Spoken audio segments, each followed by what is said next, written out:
Nesse vídeo de hoje, eu quero trazer para vocês algumas respostas sobre os embargos de declaração. Muitas perguntas me foram feitas no vídeo anterior, muitos comentários foram postados sobre os embargos de declaração.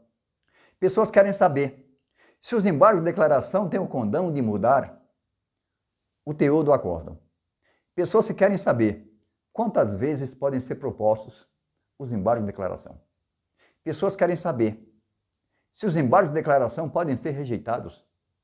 E pessoas que querem saber também qual mais ou menos o tempo médio que o STF pode demorar para apreciar esses embargos de declaração. E eu trago para vocês algumas respostas a esse respeito, para vocês terem uma ideia de como funcionam, até mesmo para vocês controlarem as suas ansiedades a respeito da demora do processo. Porque nós sabemos que é um tormento a demora processual, porque tem muitos entraves.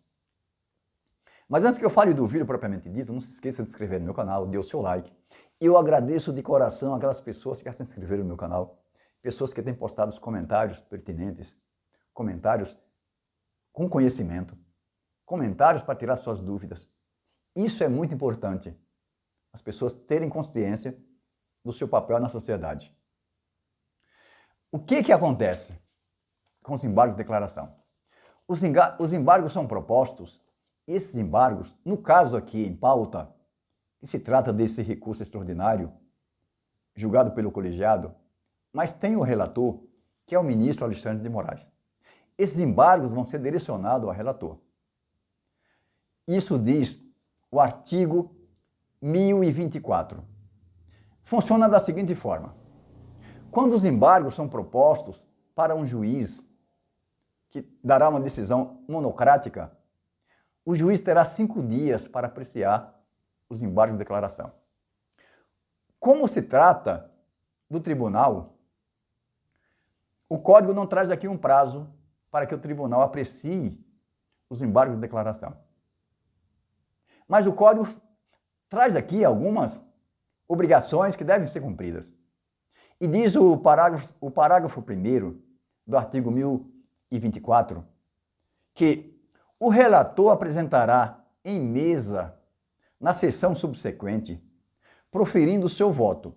Ou seja, o ministro Alexandre de Moraes recebe, já apresenta em mesa na sessão subsequente e apresenta o seu voto, os embargos de declaração. Não havendo julgamento nessa sessão, vamos que não tem julgamento nessa sessão, ou tem algum julgamento de um outro tema que pode demorar um pouco. Esse julgamento passará para a sessão subsequente, ou seja, respondendo àquela pergunta, não tem por que demorar tanto, porque o relator já recebe, já apresenta a mesa, já dá o seu voto, e se vai para o julgamento e não consegue naquela sessão, vai para a sessão subsequente. Já respondi uma pergunta para vocês. Mas aí veio outros questionamentos sobre os embargos de declaração, sobre a sua rejeição. O que acontece? Quando se apresenta os embargos de declaração, esses embargos serão apreciados e em decisão fundamentada, o tribunal aqui apresentará sua decisão fundamentada e se esses embargos forem propostos de forma protelatória, esses embargos, o INSS aqui no caso, será condenado numa multa de até 2% sobre o valor da causa. Cada processo tem uma causa. E essa multa será de 2% sobre o valor da causa, sobre o valor atualizado. Mas aí vamos supor que o INSS já recebeu essa multa. E o INSS, inconformado, entra com outros embargos de declaração. Para ganhar tempo, porque esse é o foco do INSS. Não estou falando aqui que isso vai acontecer. O que eu estou falando é o procedimento, que isso está dentro do procedimento, determinado pelo Código de Processo Civil. Se o INSS apresenta mais uma vez, a segunda vez os embargos, esses embargos apresentados pela segunda vez, eles serão novamente fundamentados, em decisão fundamentada, e será aplicada uma multa que pode chegar a 10% também do valor da causa, corrigido. Veja que a multa é mais pesada se os embargos protelatórios forem apresentados pela segunda vez. Mas vamos supor ainda que o INSS, inconformado, e para ganhar mais tempo, apresente os embargos de declaração pela terceira vez. Nesse caso, os embargos são rejeitados. Entenderam?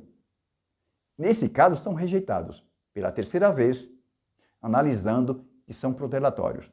Porque se a primeira vez foi julgado protelatório em decisão fundamentada e aplicada a multa, obviamente a segunda vez, eles serão também julgados protelatórios e aplicado a segunda multa, que é de 10%.